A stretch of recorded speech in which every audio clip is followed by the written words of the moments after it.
We basically just filmed a whole podcast before we even started the podcast. It's ridiculous. Crazy. I know. What to talk about now? The meaning of life. We'll only touch on that, don't worry. It won't be a major topic that we'll talk about. Welcome back to Fill in the Gaps. I am Egg, and with me today is a fantastic guest, resident tattoo artist at WA Inc. in Freo, who describes his daughter as weird based on her music taste. Land Before Time, I believe, it's a big hit. Yeah. The series, not the movie. Okay. The movie's a little bit too deep for her at this point, I think. Unlike The Meaning of Life. Yeah. Today's guest, Luke Pritchard. Thank you. How you going, man? Yeah, good. Thanks for being here. Thank you. Appreciate it. We've been here for about 43 minutes exactly, talking to Adam from Industry Tattoo Supply. Just getting the pipes nice and warm, right? Yeah, exactly. Yapping it up. And now time to film a podcast, so that's fun. Before we get into it, please be sure to like, subscribe, rate, share the show, tell your friends about the podcast. Check out the website, fitgpod.com, and shout out to the sponsors of the podcast, Industry Tattoo Supply, Adam, and SW Laser Tattoo Removal. You also just won the giveaway for Industry Tattoo Supply, so you won a machine. I did. I don't know the logistics of the machine and what machine it is, but I mean, if you want to let us know what you won, then go for it. I mean, do you want me to get the box? Go for it. All right. Go for it. And we're going to cut there. Hey, crazy. Yeah. Yeah. So what have you got? It was a good pen. There you go. As I said, slap the seal and plenty of memories to be made with this thing. Mm-hmm.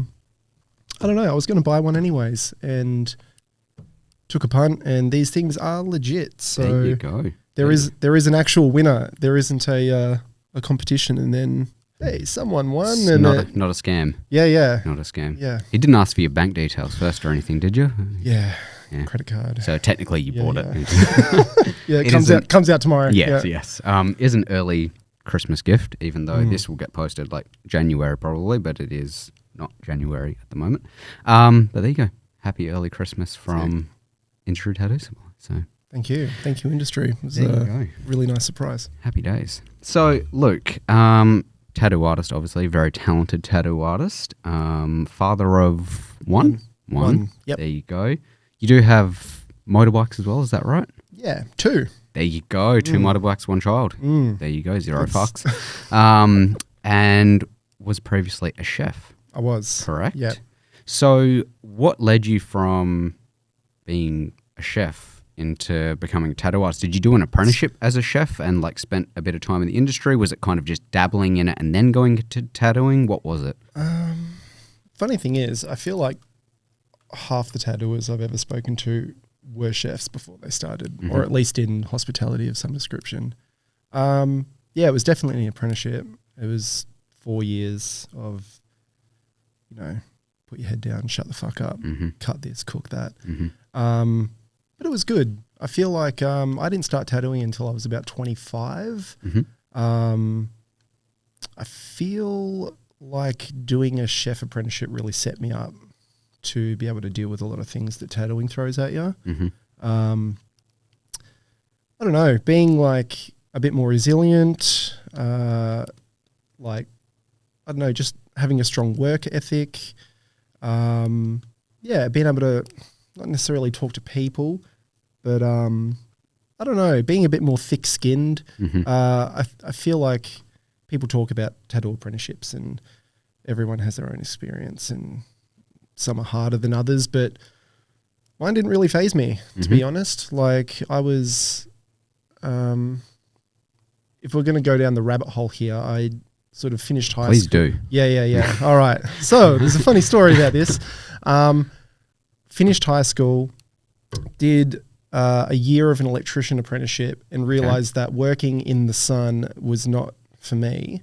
Then kind of just got given this chef apprenticeship. I didn't seek it out. It wasn't really a dream to cook food or anything like that. It was a means to having a job. Okay. So I took that, did that, qualified, realized after I qualified the money was pretty shit versus the hours I would need to put in. And if I felt like at the time, if I wanted any real success in that, I would need to travel and probably go to like Europe or something like that. So I figured, hey, I'm still in my early 20s. Let's just take a year off, see what else is out there. Because at that point, it's kind of all I'd really done for any length of time. And took a job in the paper when they were still being printed as a youth worker, and worked as a youth worker after being a chef. And pretty much just through doing that, like learned how to talk to people pretty well. But at the time there was a big issue, probably still is. A lot of kids were sort of huffing paint and graffitiing on walls and getting up to all sorts of shit. So they wanted to run like a graffiti course. Okay. I was already pretty heavily tattooed at that point. And I was sitting around drawing with kids and teaching them to cook and all that sort of stuff. So I put my hand up for that, and they were like, okay, that's cool. You can do this graffiti course, but we need to hire someone that's legitimately doing it as a job. We can't just like give you tins of paint and go. And tell you to go do it as a hobby and just expect that you're going to do the right thing by us kind of thing. Not steal it and just use it for my own artwork, right?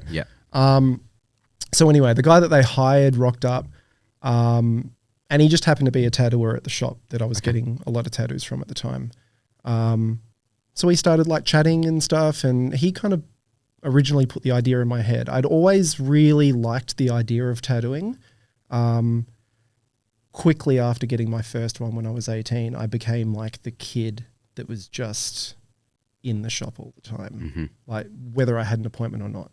I was more interested in how tattoos were being made than just trying to like get more. What was the first tattoo?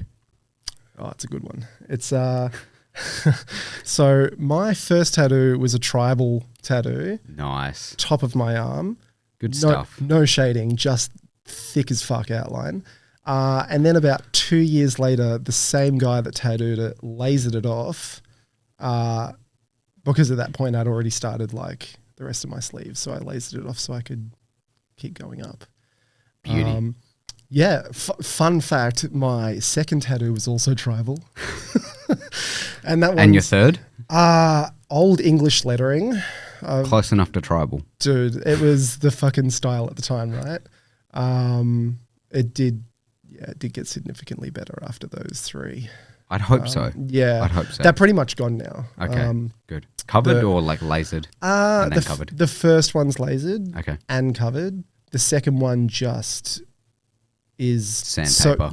So blended in with other tattoos that you can't see it anymore. Okay.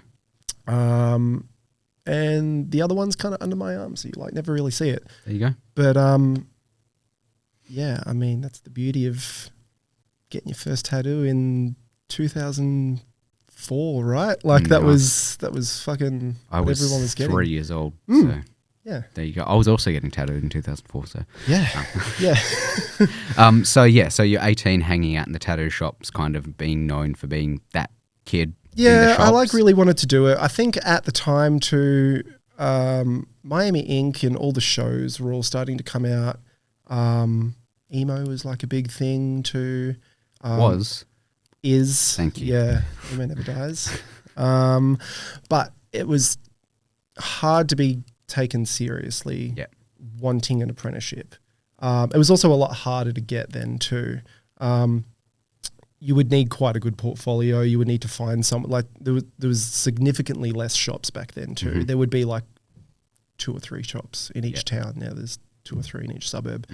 But yeah, anyway, so was doing this painting thing. The guy that came around was a tattooer. I knew him, and he just kind of mentioned to me like, "Oh, you're always in the shop.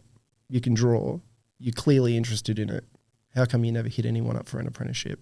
And I, like, it was a good question. Maybe think about it internally for quite a bit, like why I was doing the careers I was doing and not chasing this thing. I think a lot of it had to do with the shows coming out and wanting to be taken seriously about tattooing, because I mean, I was in there getting tattooed all the time, and every time I was in there getting tattooed, there were multiple kids coming in going like, yeah, fuck yeah, Army James, I want to be like the dudes on TV. And yeah, politely being told to go away and then ridiculed after they left the shop. But I knew that if I was going to do it, I just wanted to be taken seriously about it. So kind of spent the next like 12 months really just getting a good portfolio together. I think also having someone that was in the industry that was older than me telling me that like you can do it sort of made me believe it myself a little bit more. Because at the time, you know, I think I was like 24 or something like that. Every other tattooer that I knew was like in their 30s, already tattooing for like 8 to 10 years plus. All amazing as well. So when you're kind of starting out, it's like a big comparison to make as well. But yeah, anyway, did that. Chased down an apprenticeship, got told no a whole bunch of times. The place that I originally wanted to apprentice at had just taken somebody on, but then there was a shop that just opened across the street. He was like a young guy.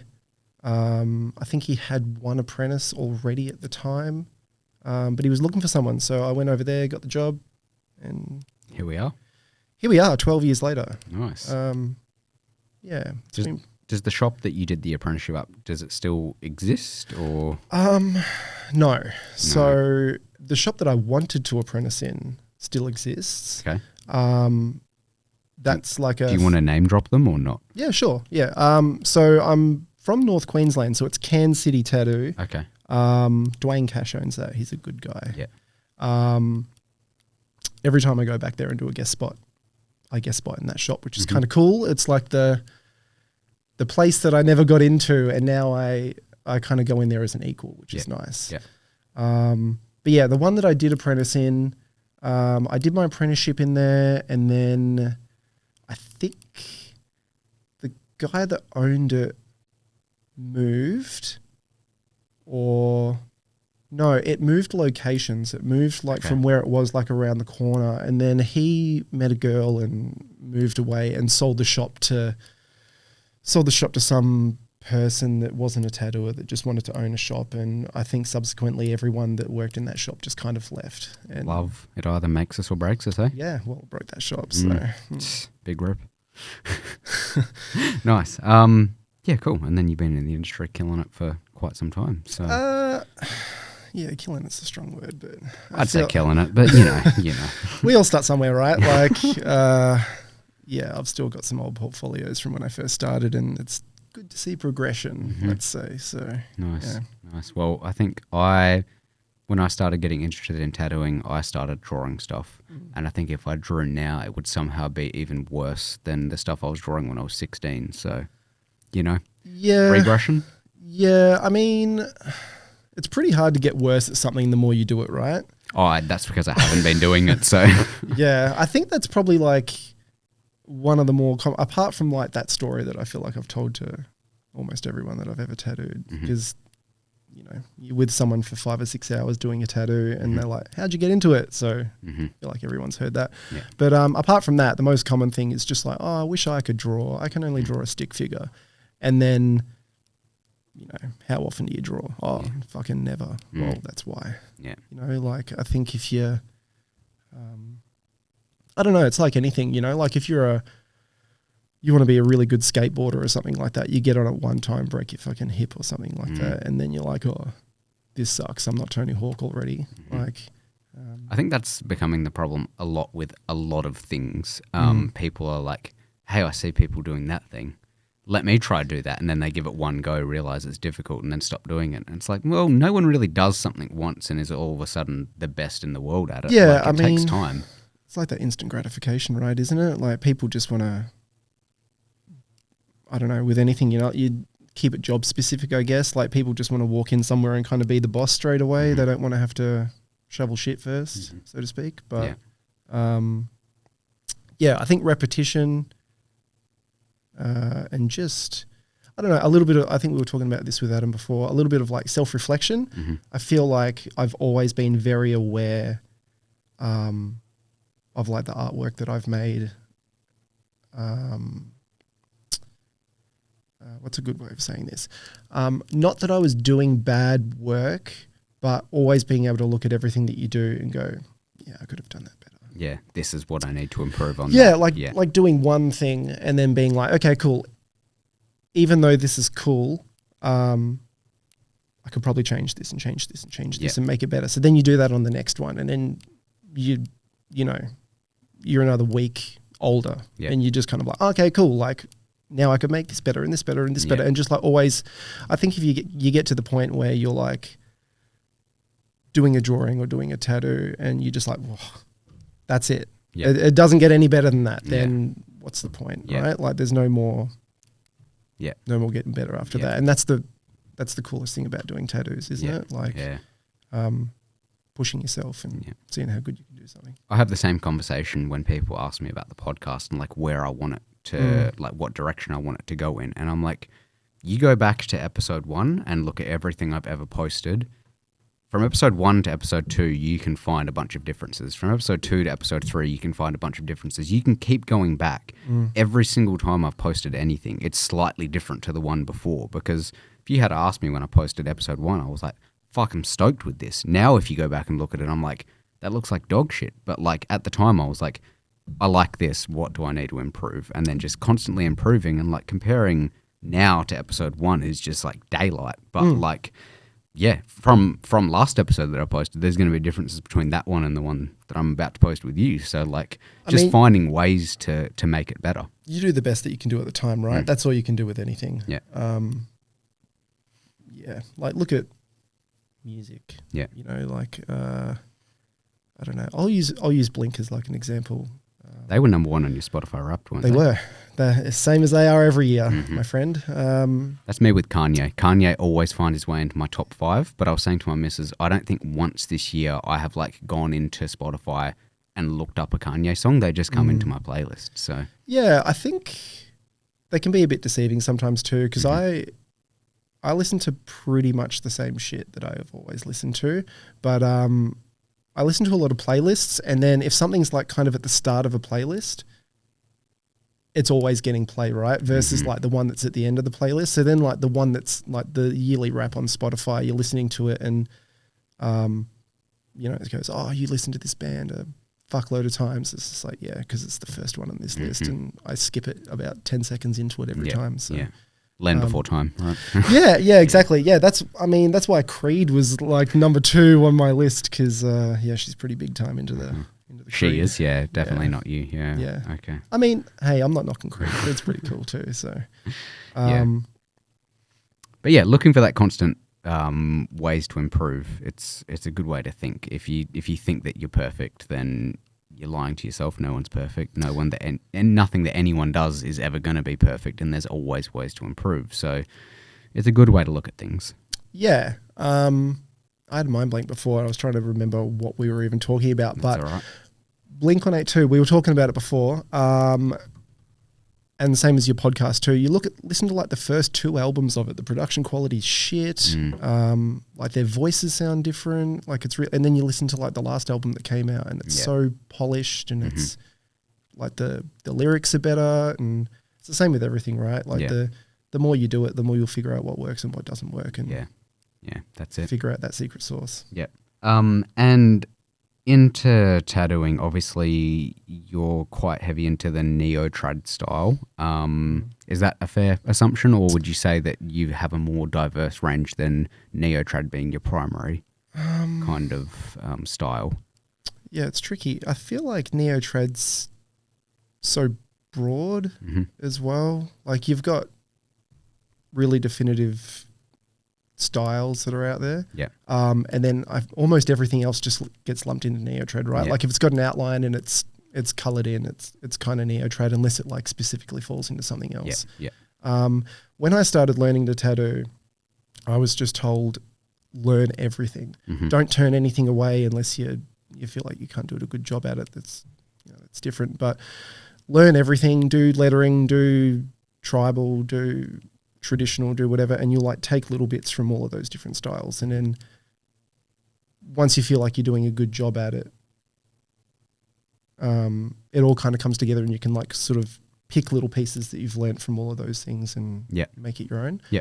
I feel Neotrad just kind of came sort of like naturally, I guess.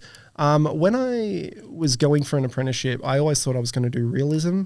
I was drawing a lot of like birds and animals and all that sort of stuff. I haven't really been the skull and smoke guy ever. Can you draw that bird that was in my kitchen for me? Yeah, without getting I can draw a feather, yeah. Just a fridge and then a bird. Yeah. It's like the Wizard of Oz of magpies, right? Yeah, it's just a poor dude that met unfortunate circumstances, right? Yeah. I feel like when I first started, I thought it was going to be more realistic stuff. And then as soon as I started tattooing, I was just like, okay, this is not something that I can do right now. So I started doing all the basics first, like lining, basic shading, color packing, all that sort of stuff. And then by the time I felt like I was at a point where I could pull off a nice portrait or do some of these realistic tattoos, I'd fell in love with so many other elements of different styles that I liked, and it all just kind of like mashed together.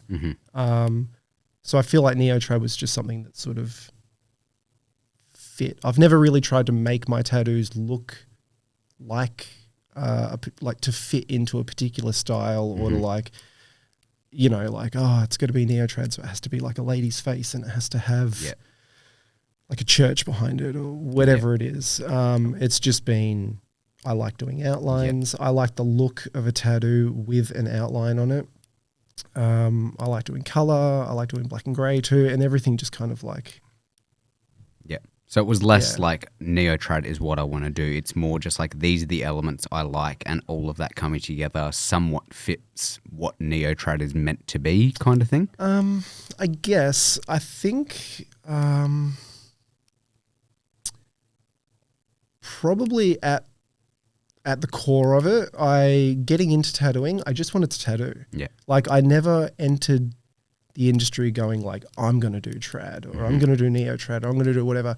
I came into it just being like, I fucking want to tattoo. I want to like get good enough at doing tattoos that that's all I need to do. I don't have to have another part-time job. I don't have to and be like consistently busy at it. So I think learning all of these other styles is kind of, I've done it long enough now that I've seen like the wave, right? Like when I first, like we were talking about before, like tribal was cool, then lettering was really big, then it was like new school, and then every time a celebrity gets a tattoo, you know, like everyone wanted Roman numerals on the top of their shoulders when Rihanna got it done, and then everyone wanted a dream catcher on their ribs when Miley got that done, and everyone wanted tribal on their shoulder when Luke got it done. Yeah, I mean, like I feel like I was probably watching like Dusk Till Dawn a little bit too much, and I was just like, yeah, man, that's pretty sick. Yeah. But I think learning how to do everything will keep you busy throughout a career. If I don't think there's anything wrong with going into tattooing knowing exactly the direction that you want to go in, but I think there's a lot of merit to being diverse. Yeah. Like if you're the portrait guy and someone comes into the shop and you're sitting around, you've got no work on, or you've had a cancellation, and someone goes, man, I want some lettering, and you can't pull a line, you know, you're not going to be able to do that tattoo. Yeah. Whereas if you're a little bit more well versed at everything, you can kind of take on those things, and they're fun to do too. You know, like every time I do a tattoo that's not specifically like a Luke tattoo, like a Neotrad-y sort of thing, it makes you love the jobs that you get even more. Like when someone does go, man, I want this, or I'm going to give you complete freedom to do whatever you want, you kind of appreciate it more. It's like if you, I don't know, I feel like everyone likes chocolate, right? But if you ate it for every... Fucking oath. Yeah. If you ate it for like every meal of the day... You get sick of it. Yeah, I mean, like... you'd still eat it, right? It's still chocolate, but like it wouldn't be as good. Yeah. And I feel like it's the same with tattooing, right? Mm-hmm. Like you take a little break from getting to do exactly what you get to do every day. It makes you appreciate being able to do the cool shit that people ask you to do. That's one of my favorite would you rather questions is like, would you rather for the rest of your life only be able to eat your favorite meal or your 50 least favorite meals? Because I'm like, if you choose the favorite, it's not going to be your favorite like 3 months in and you have to do it for the rest of your life. The 50 suck, but there's some variety with it. So if you want to answer, go for it. I mean, I guess, right? Like, but if they suck, they suck, right? Mm-hmm. Like, but your favorite's going to eventually suck as well. yeah, but at least you're not eating what sucks right off the bat, right? At least you get a few months of like something. Like it depends on how bad the other meals are. Like if it's just shit that's... Oh yeah, like I'm not talking about like, oh, I'd rather not eat that. I'm talking about like not a chance. Yeah, like where people are just like, I don't eat tomatoes, and like they don't want to eat it. Like bull testicles covered in like soy sauce that has 50% extra sauce, Fear Factor salt type or something. meals. Yeah. I'd go the favorite meal, man. Okay. Like, What's your favorite meal? I don't know. Nice. I like a bit. I like a bit of everything. I feel like, I'm like an adventurous eater. I like to like try different shit. You are a chef, so you can just cook it up, eh? Kind of, not really anymore. I was a chef for like 5 years, 6 years. I've been tattooing for double that now. So, I wouldn't really call myself a chef, but I do have a certificate that says I can kind of cook good. There you go. Do you still cook around like at home? Like when I get the chance, yeah. I feel like having a kid, I cooked quite a lot. But now my wife's at home with her, so she's usually doing most of the cooking. How old's your daughter? Like just over 2. Okay. Not quite 2.5. I'm not counting the months anymore. Once she hit 12 months, it's years now, dude. So 2 and a bit. I forget who it was that I was having this conversation with. It might have been Georgina May, and she was like, "Oh, my child's like 20 months or something," and I was like, "I don't even know how old that is." I was like, "When do you stop doing the months though? Because like you can't be walking around saying my 164-month-old child." People do, man. People do. I feel like I think we agreed on 24 months. Then you stop because like the difference from 1 to 2. Is like kind of big depending on how far along they are. But then once they hit 2, it's kind of yearly more so. Yeah, that's fair. I feel like in between being born and being 2, the jumps are pretty big. So yeah, there is a huge difference between someone that's like a year and a half and 2 years. They're probably talking and all that sort of shit by then. So I just did 12 months because it is what it is, right? Fair enough. Yeah, I'm exactly the same now as I was when I was born. So, just constantly shitting the bed and crying and screaming. Yeah, I'm kind of the same as well. Yeah, you have to sometimes. Someone's got to do it. I mean, like, picked an industry where I didn't really have to grow up, did I? I'm just drawing pictures for a living, right? So fire. Yeah. I love that. From doing the style that you do, which I know we just discussed, you kind of dabble in a bit of everything, but in the kind of Neotrad scope of things, are there any artists that influenced you to do that style kind of growing, like getting into the industry? Or even now, are there artists that you look at and kind of look at what they're doing and take some inspiration from, whether it's the designs, the way they do it, the color theory, anything like that? Is there anyone that you take inspiration from or have taken inspiration from? Yeah, always. Yeah. It kind of changes a lot. I feel like with my Instagram, I used to just follow heaps of people, and now I'll kind of like be a bit more selective about it. I think more just like because you're not really shown it. Like if you're following 10,000 people, you're not seeing 10,000 people's posts, right? So being kind of like Instagram like specific about it. I try and keep like the amount of people that I follow down to just like people that I actually know in real life, and then like the few people that I'm like always seeing their work, and it's pretty cool. Yeah. I don't think there was anyone at the beginning who was like doing Neotrad that I was like, okay, fuck yeah, like I want to do tattoos like them. I think that's more back to just trying to do everything, like just trying to be a tattooer, right? Like taking little bits from everyone kind of thing. Yeah, I mean, there were like apprentices and stuff that started at the same time as me that I still follow now. So we've all been tattooing 10 years plus. And they went into tattooing knowing exactly what they wanted to do, and they're fucking crushing it. But that's like all they've ever done. And they went in into it with a specific, like, I'm going to do Japanese, or I'm going to do portraits, and like have really just like mastered the craft. Because I took a different route, and I was like, I wasn't really sure what I wanted to do. I just knew that I wanted to do art. I just knew that I wanted to tattoo. And I genuinely enjoyed doing everything as well. You know, as much fun as we'll poke at like tribal and lettering and all that sort of shit. Like, and we will do that. Yeah, fuck yeah, because you know it's an easy shot, right? But man, I'll still do it. If someone came into the shop tomorrow and said, "Dude, I want a tribal sleeve," like I'll fucking smash that thing out, and I'll do it well too. But yeah, I think now, because it's the style I've sort of fallen into, there's 100% like people that I'll like, not necessarily reference, but people that I'm like, okay, cool, I fucking like what they did with that, or I like the way that they drew that, or I like the way that they did that face, and I'll kind of like adapt that into what I do. Because everything's like an interpretation, right? Like, I don't know, you think about like roses and all that sort of thing. Like if you talk about like traditional, like a real rose doesn't look like that.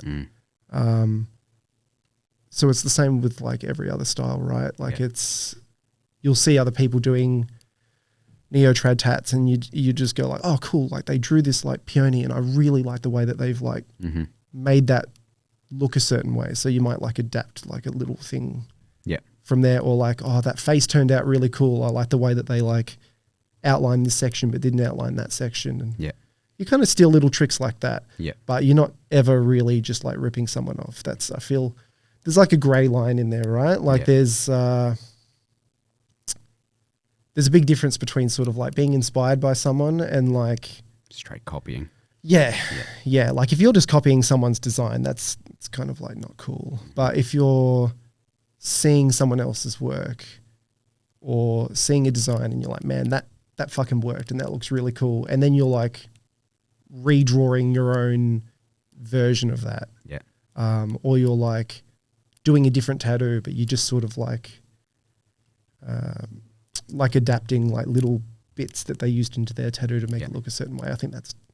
That's fine. Yeah. And then from the whole learning from other artists and that kind of thing, I know that you've done quite a bit of traveling somewhat recently for tattooing, and then you've got some travels planned early in next year or this year, depending on when this gets posted. So from doing that travel, I don't know exactly where you've been. I know you went to New Zealand. I haven't been to a lot of places, to be fair. I've traveled a little bit. I've always been more of a bit of a homebody. I will just, move my shit into a room, and I like to know where all my stuff is. I'm kind of like, I wouldn't say I'm a neat freak, but I like to know where shit is. Fucking neat freak. So like the idea of traveling is always a little bit stressful because you've just got shit rolling around in a suitcase and all that sort of stuff. But, so did you do Iron Gate as well, or did you only do New Zealand? I was supposed to do Iron Gate, but I had some other commitments here that I couldn't do. Land Before Time premiere. Yeah. I know. Always the way. I feel like I've always done like local conventions and all that sort of thing. Because I'm from Queensland, I kind of travel back there once a year minimum. So I'm usually jumping through like Brisbane and Cairns and all that sort of stuff. I've worked in Melbourne before early on in my career, but for most of it, I've just been building a client base in Perth.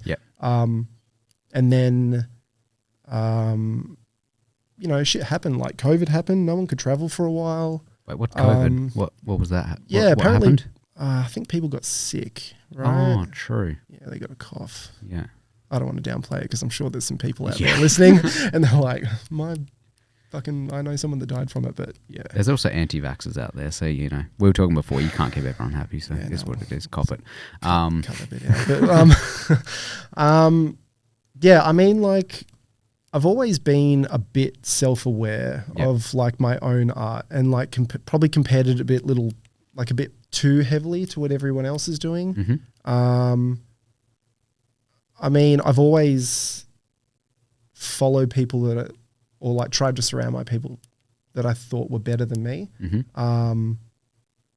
to try and like grow, to try and keep up, to try and do all that sort of stuff. So the idea of traveling and doing guest spots and conventions and all that sort of stuff was always a little bit daunting because I'm like, I don't want to go to this convention and be the shit guy that, people are just walking past and all that sort of thing. I feel like I don't really care about that as much anymore. Like I feel like I've definitely hit my stride. I feel like I'm keeping up with what's happening.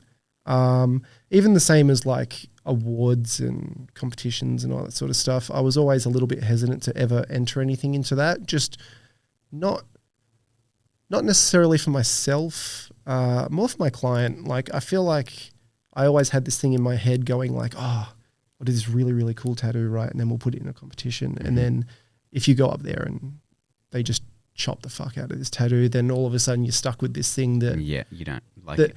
Yeah, and I never wanted anyone to think any less of like what they got. I mean, as long as they think it's awesome and I think I did a good job at it, like that's all that really mattered. But I'm definitely leaning into just having a bit of fun with it now because like at the end of the day, it's all it is, right? It's like three people's opinions.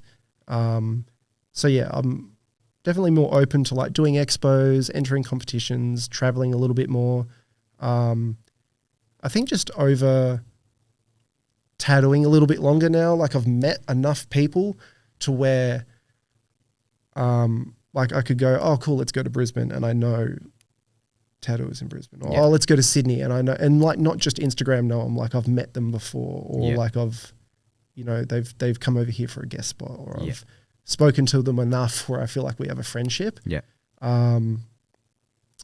But yeah, this year was pretty big. I feel like this year, not necessarily for traveling, but this year was like a pretty big one. Worked a couple of concerts at the start of the year. Nice. What else did I do? Went down south a few times. Because you're going down there again. Is it this year or start of next year that you're going down to Bay? I worked there kind of like mid this year. I'm going there this week. Okay, Our Christmas party's tomorrow. That's right. And it's down south, so we're going to go Shout out down. Bay Tattoo. Yeah, Sam and Tam there are sick. The shop's really Legends. nice. Yeah, I need to go take a trip down there at some point and go check them out. Do a little travel podcast down there. That'd be cool. Come travel with me, and then it's just like 5 hours in the car and just I don't know how far the drive is, but probably not 5 hours. Maybe 5 hours. What's that? It's Dunsborough, right? It's like 2 and a bit. Something like that, but we'll say 5 hours there and back. Yeah. Get Sam on the podcast. He is like the king of the dad joke, dude.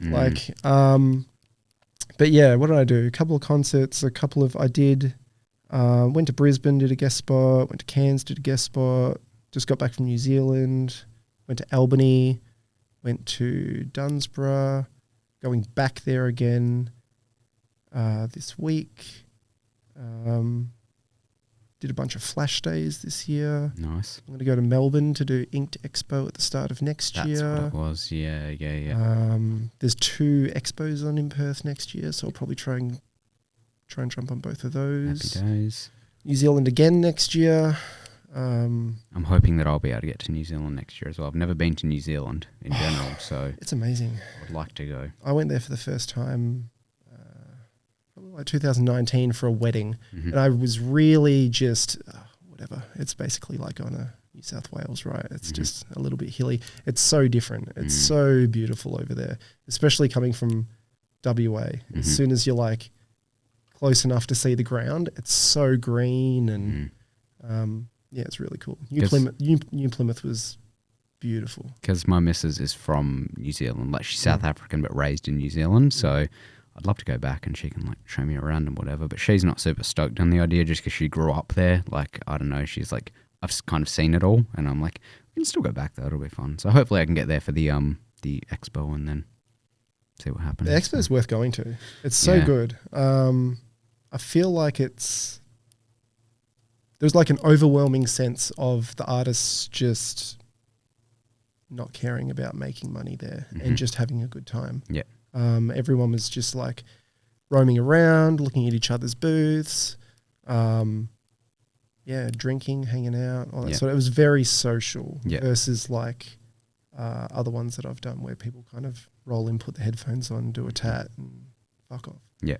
So what I was going to ask about, like specifically the New Zealand one, but also any of the other traveling that you've done this year or in the past, outside of the tattooing side of things, from like networking with other people, especially the New Zealand one, was there anything you took from them, like as a person, as a businessman, anything like that that's kind of helped you grow, whether it is as a tattoo artist or as a person? Was there anything from people that you either knew from social media, didn't know at all, anything like that? Yeah, 100%. Yeah. You're always learning from everybody. Yeah. I feel like it's not the trick, but I feel like that's definitely something that every tattooer should really adopt. Like never really being like too stubborn to feel like you can't learn. Yeah. I work with people that have been tattooing way less than I have and they're fucking crushing it. I'm over there watching them what they do and trying to learn new tricks and all that sort of stuff. New Zealand specifically was cool because I feel like there's so many people from so many different places there. It's like an international one, so there's I feel like a lot of the Perth ones are mostly Perth artists and Bali. Yeah, Bali and like East Coast and all that sort of stuff, right? But like the New Zealand one, people were from everywhere. And it was pretty cool talking to people. And like I said, everyone was like really friendly and you just get to pick people's brains and like, oh man, how'd you get that fucking huge stencil on in one go without messing it up? Or like, how do you get these things on? Or like, what's your trick to getting this color in and all that sort of stuff. I did fanboy out a little bit. Yeah. While I was over there, I was trying to like keep my cool. Who are like the top 3 people that you were fanboying over and trying to keep it cool? I mean, I know who they are. I don't know if I want to say because then I'm going to sound like a fanboy. Well, I'm going to see these people again, right? And then they're going to be like, "Fuck, I heard that podcast." Well, and hopefully, if all goes well, you say them, you look like an idiot, I post it, I tag them, and then next year I come with you to New Zealand. I hold your hand and I go, come on, Luke, come on. I've already met these people. Say hi to the nice man. Yeah, no, I already met these people. I mean, I specifically with the New Zealand one, because there are so many people from other countries over there, it was a good opportunity to meet some people that would never really normally come to Perth and do the expos and stuff there. Eulis was like someone that I really wanted to meet.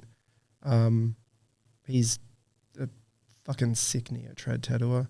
I think like Jake and Hayden are pretty cool. Hayden's from here originally anyway, and they both work at Umbra. They both do really cool shit. It was good to pick up some tips from them about how to like apply some things larger scale.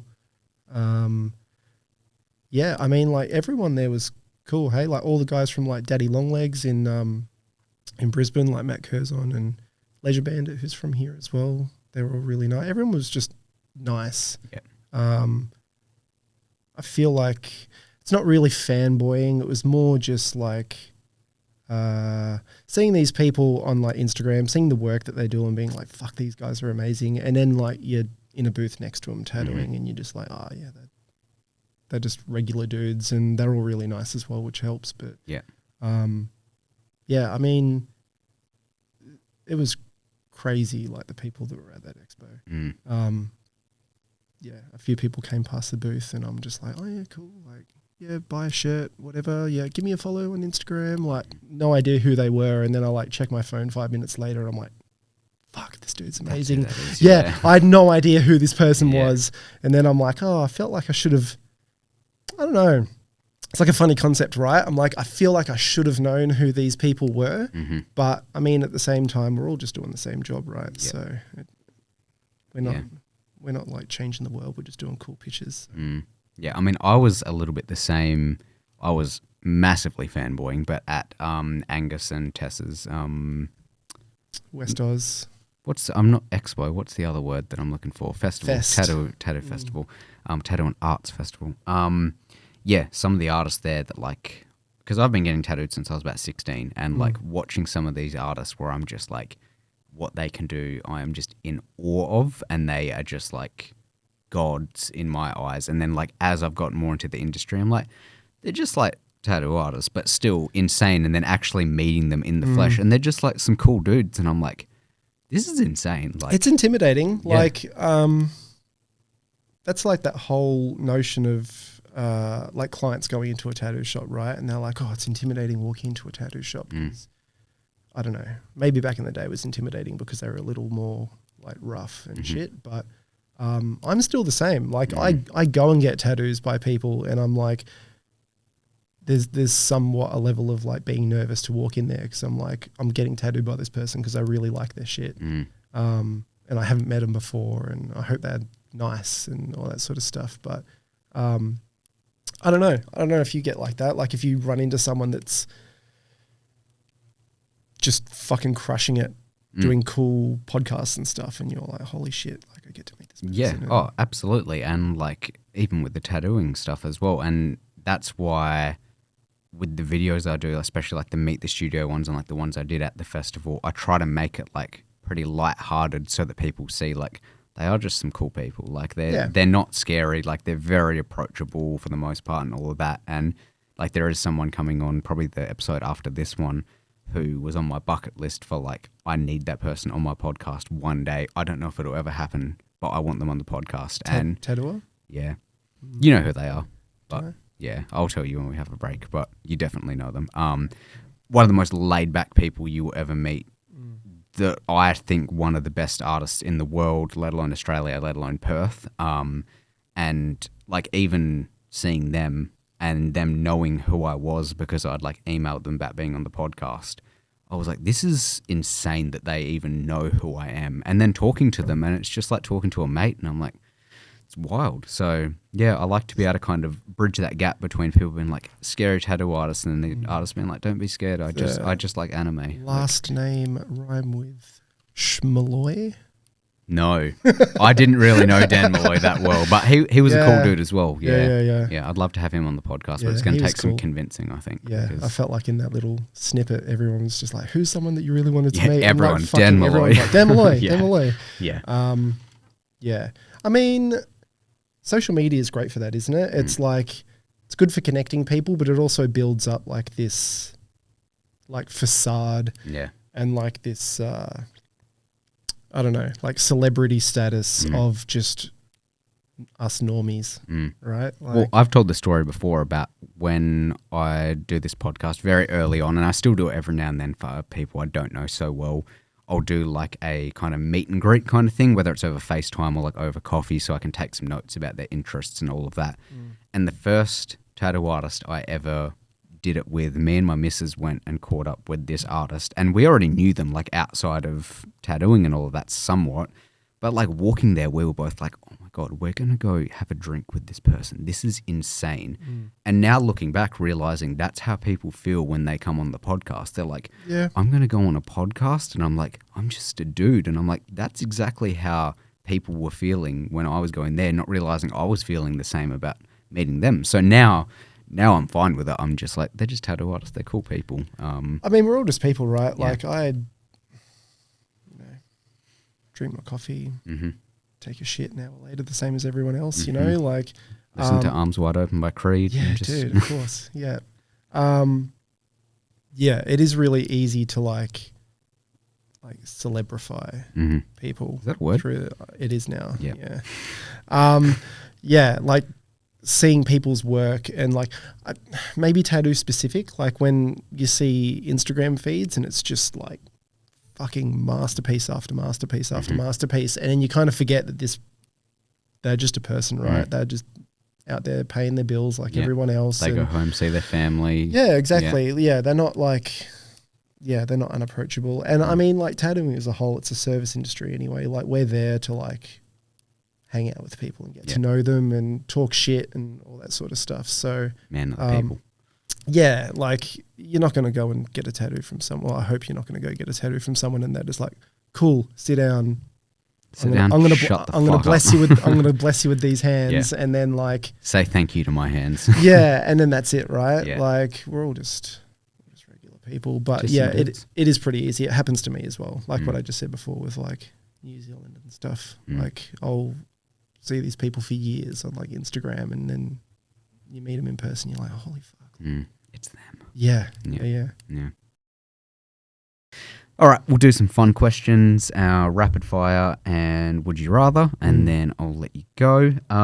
So, first rapid fire question, being a chef previously. Sort of, yeah. A chef, don't fucking get down on yourself. What is a dish that you can cook very well that you don't particularly enjoy eating? Or vice versa, one that you don't like cooking and you do like eating? Okay. Or you think is overrated, anything like that? I feel like something that I can cook really well that people are always impressed by, that I'm just like, it's whatever, is risotto.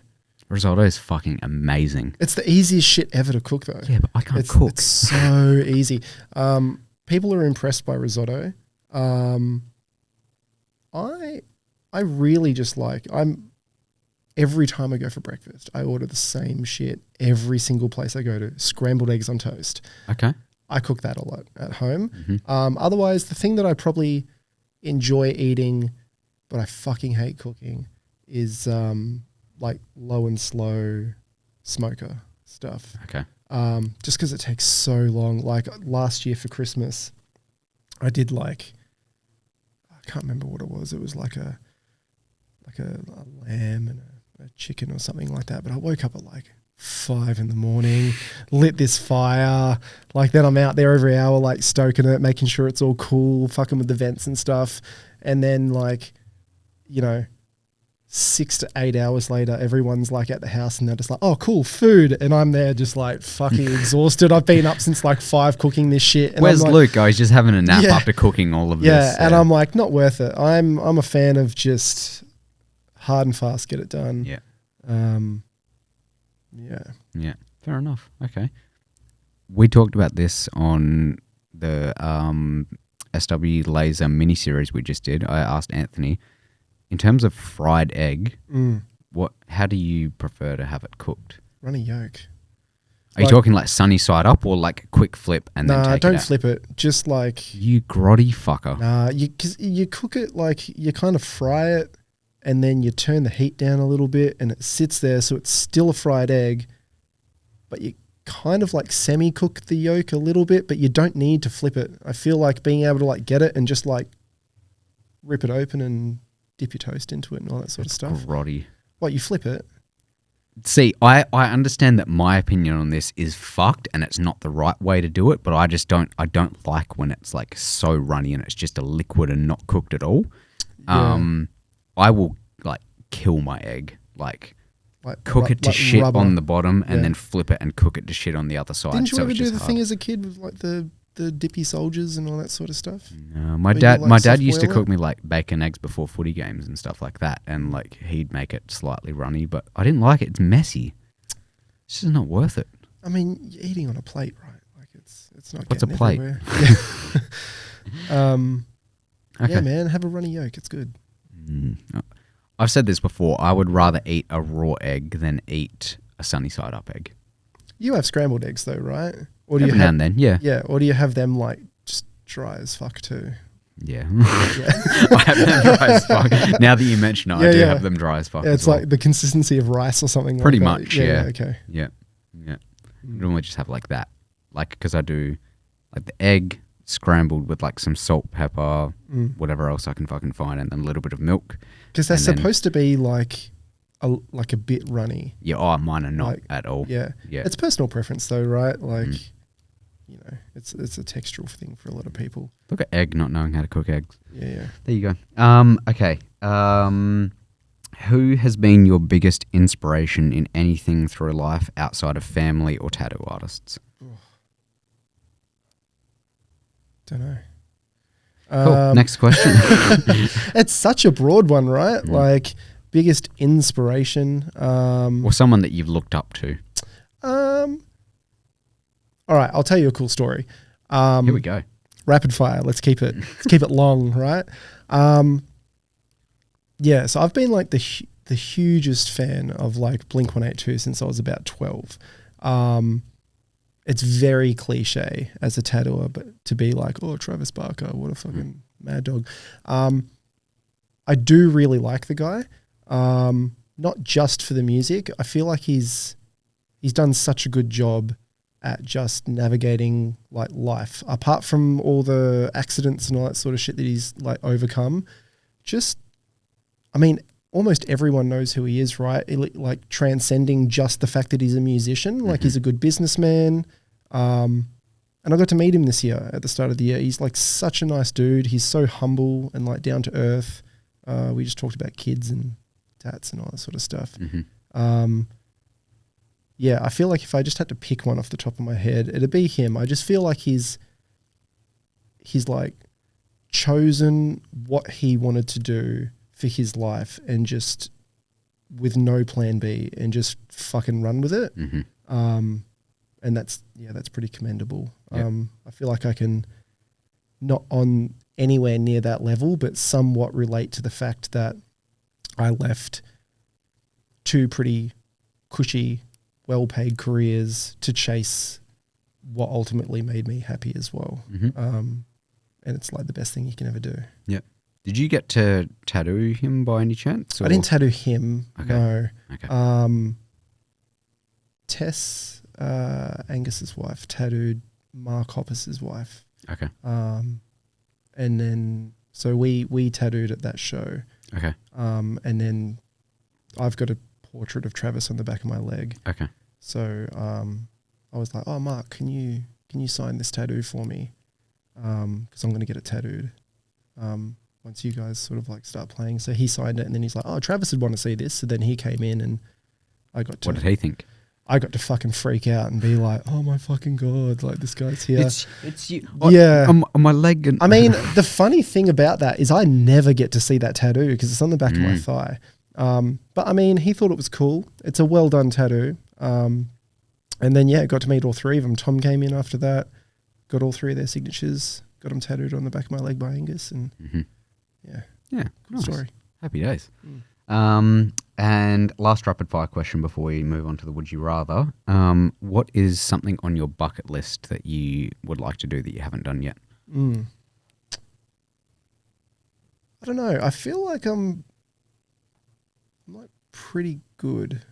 There's always going to be things that I want to do. Probably just travel a bit more.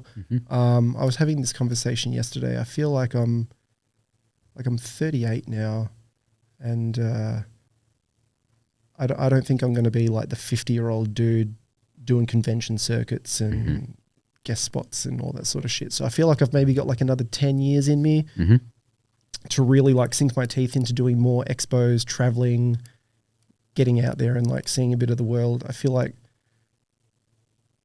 not negatives, but there's a lot of adult shit that you have to do with tattooing. Like we don't just get holiday pay, sick pay and money, like consistent money into our accounts every week and all that sort of stuff. But the flip side of that is like we're our own boss and we can kind of do what we want. So I feel like I'm kind of now really leaning into that and really sort of like taking advantage of this, or not perks, but like this freedom that I have from the career that I've chosen. So maybe a bucket list thing is just to generally travel more overseas travel as well. I've gone to a few other countries, but any spot in particular that's like top of the list that you want to go to? I've never been to Japan. I think Japan would be cool. I've heard that every person ever went to Japan this year. Yeah, I know. Yeah. I know. I'm probably the only person that lives in Perth that's never been to Bali as well. Same. It's all us, cool, both of us, too. Yeah. I feel like Japan would be cool just because I feel like the places that I've gone overseas that have been the most fun have been the ones where the culture shift is so much different to what we're used to. Yeah. So I feel like Japan, I don't know, maybe like Spain or something like that. There's a lot of really good tattooers in Spain too. Yeah, not too fast. Yeah, nice. Fantastic. All right, the would you rather. Before we do the would you rather, actually, I've got a question. It's not really a would you rather, but it's just like a what's your answer kind of thing. It's based on a question from, I can never remember their name. I reference them like every second episode.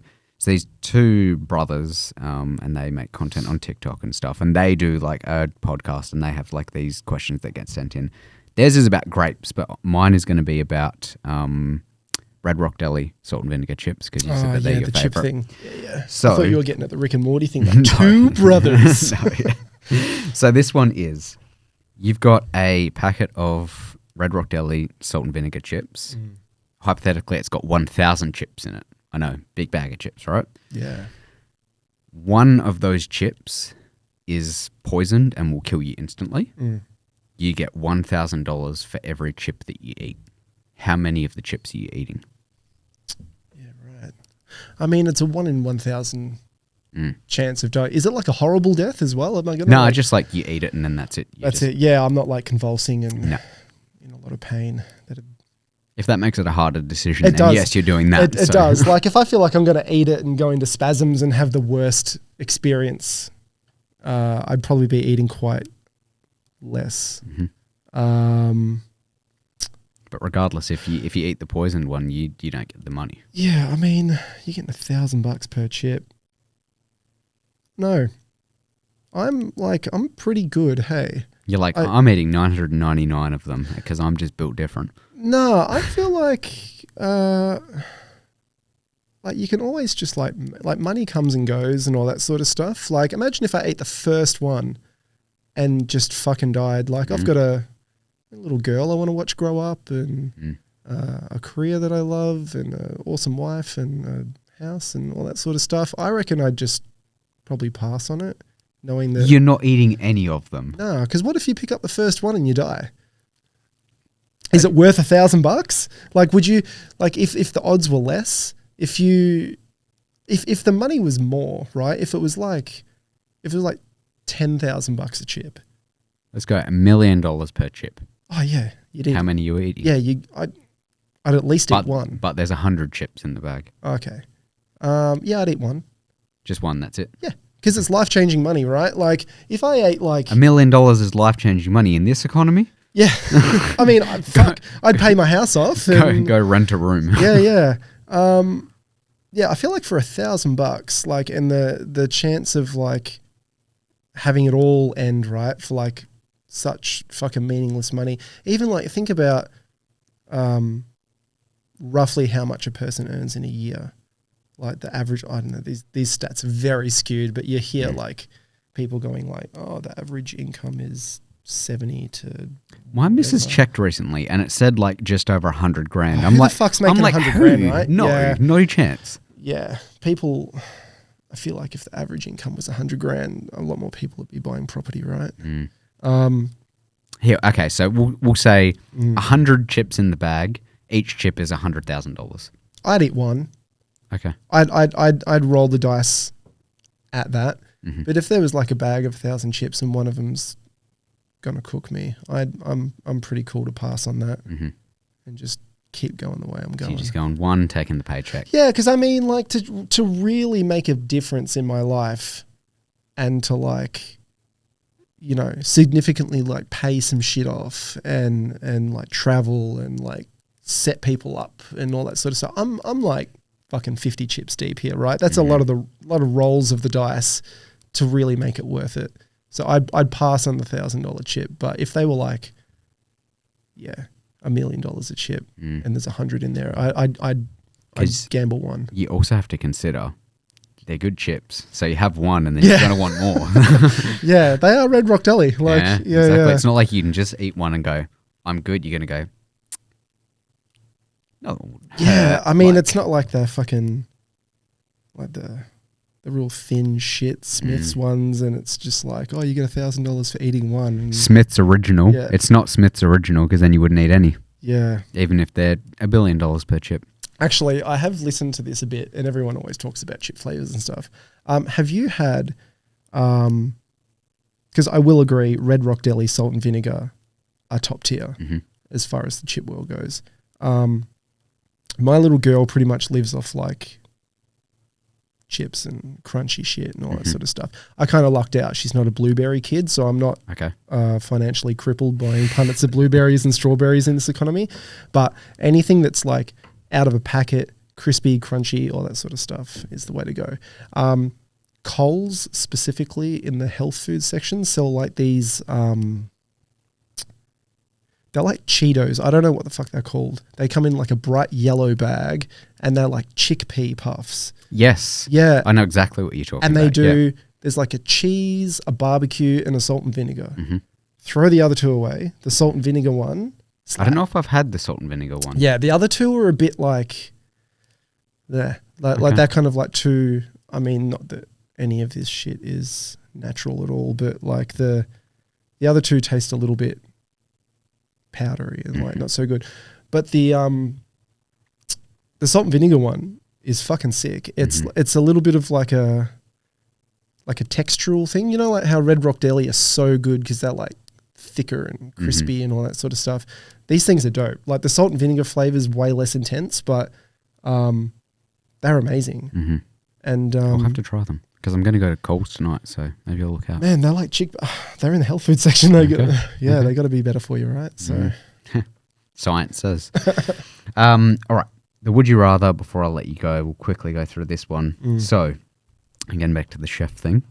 Would you rather everything that you cook, you have to cook it for 3 times longer than normal in order to cook it properly, or every time you cook anything, you lose a cooking item from your kitchen? So that could be salt, it could be a spatula, it could be a frying pan, anything. You can go get another one. It's just the inconvenience of having to go and having to figure out what has been removed. It's at random as well? Yeah, completely random. Every time you cook something. So that includes making a coffee. That includes making cereal. Is it an integral part of the dish that I'm making? So like if I'm making a coffee and all of a sudden the spoon disappears and I'm like, fuck, I can't. So it doesn't disappear while you're making it. You make it, and then once you've made it and everything's like put away or whatever, when you're not looking, something will disappear. You don't know what it is. You just have to figure it out next time you're cooking. I just add the time, to be fair. Okay. I don't eat. Imagine Christmas. Instead of the 6 hours, you're spending 18 hours. Yeah, dude, I know. I don't eat a lot of meat anymore. A lot of red meat specifically. I'm more like just eating like a lot of chicken and fish and stuff. That shit's pretty quick. I'm all about the fast meals anyway. So if I'm making something in like 10 minutes, what's 30 minutes, right? Like it's cheaper at this point. Yeah. I'd rather add the time because like what if you're making whatever and you're using like a fucking $400 like chef's knife or something like that, and then boom, that thing's gone. And then that's breakfast, lunch and dinner, right? Like your house is going to be cleaned out within about a week. You're going to have nothing left. So like it could also just be like a toothpick or something. So you might not lose something that integral, but you might as well.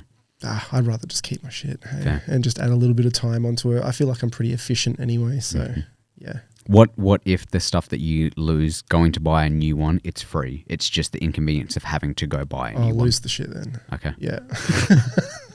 It's more, I don't mind having to replace something, but like if this thing's just costing me like every time I cook, it's like hitting my bank account, right? Like big brain. Eat half the bag of the $100,000 chips. Yeah. You're set. You can buy as much stuff as you need. I guess. What if you eat the first chip and you're fucking done for though? Then you don't need to buy anything. Yeah, but I mean, you could get like, if you take this scenario then, right, and you're losing something 3 times a day every time, is that snacks included too? So let's just say only when you make something. All right. So if you've just got snacks in the cupboard, it doesn't change. All right, let's say 3 times a day. You're losing a utensil out of your kitchen 3 times a day for the rest of your life. You're 50 chips deep into this bag. You reckon 50 grand's going to recover every kitchen? But it's not always going to be a utensil. It could just be like salt. It could be a plate. It could be Glad wrap. Yeah, then you got to go to the shops and buy it. It's a pain in the ass. Stuff. It is a pain in the ass. And if you're just going there and getting it again for free, I'll make the trip worth it. You save them up and go and get all the shit at once. I'd rather just add the time. I'm already at home, right? Where else have I got to go? It's not like you got a tattoo or anything, so. Yeah, I mean, fucking just start eating out, right? Like, Then you have to wait in line 3 times as long. Oh, is that the thing now too? I don't know. Yeah. Didn't think about that. Yeah, I'd probably change my answer. If I had to wait 3 times as long, if it included eating out, yeah, that's a different story. Fair enough. Cool. All right. Thanks for being on the podcast, man. I appreciate it. Where can people find you, either working in person or online? I am at WA Inc. in Fremantle. Online, I only have Instagram. What's your handle? Luke Pritchard Tattoo. Happy days. I'll tag you in the description and everything, so go check out Luke's work. Book in, go get your tatties. Not just your Neotrad tatties, but go get your Neotrad tatties as well. And please be sure to like, subscribe, rate, share the show, tell people about the podcast. Not sure if this is going to come out probably after Christmas, but I hope everyone had a happy holidays and New Year possibly. Don't wake up at 5 o'clock to do the work. Exactly. That's it. Check out the website, fitgpod.com, and all socials at FITG_podcast. Thank you to the sponsors, SW Laser Tattoo Removal and Industry Tattoo Supply. Exactly. Get your goods. There'll be more giveaways with podcast and Industry Tattoo Supply, so keep an eye out. Thank you again for coming on. I appreciate it. Thank you. And remember, if you're going to cook some Christmas meat, make sure you wake up at 5 o'clock. Yeah. See you later.